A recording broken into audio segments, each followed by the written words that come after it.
Hmm.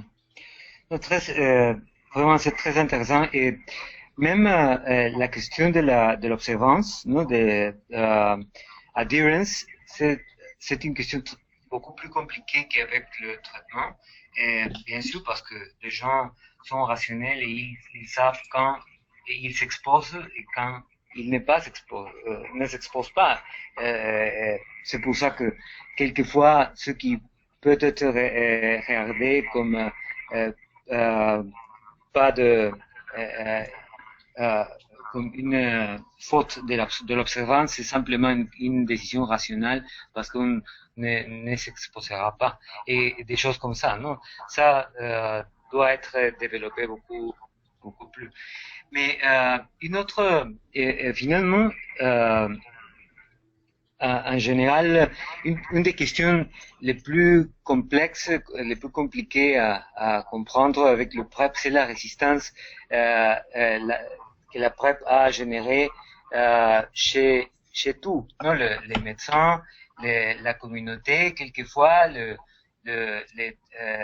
bon, les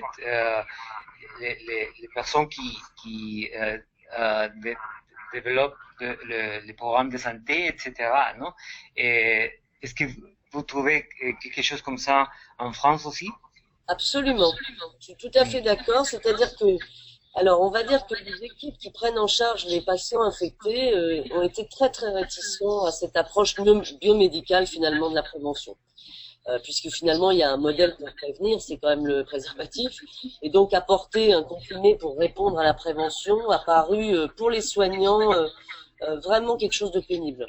En revanche, on a eu quand même un succès aussi important vis-à-vis des communautés homosexuelles, en particulier celles qui sont investies dans la lutte contre le sida, qui ont trouvé que c'était important de travailler sur des moyens de prévention, évidemment, qui s'appliquent à plus de personnes possibles et qui permettent de réduire, évidemment, l'infection et l'incidence dans ces groupes.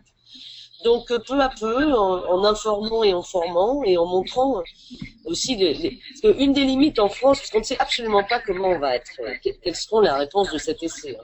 On est dans une situation extrêmement confortable, on teste les gens tous les 2 mois, on dépiste et on traite toutes les IST.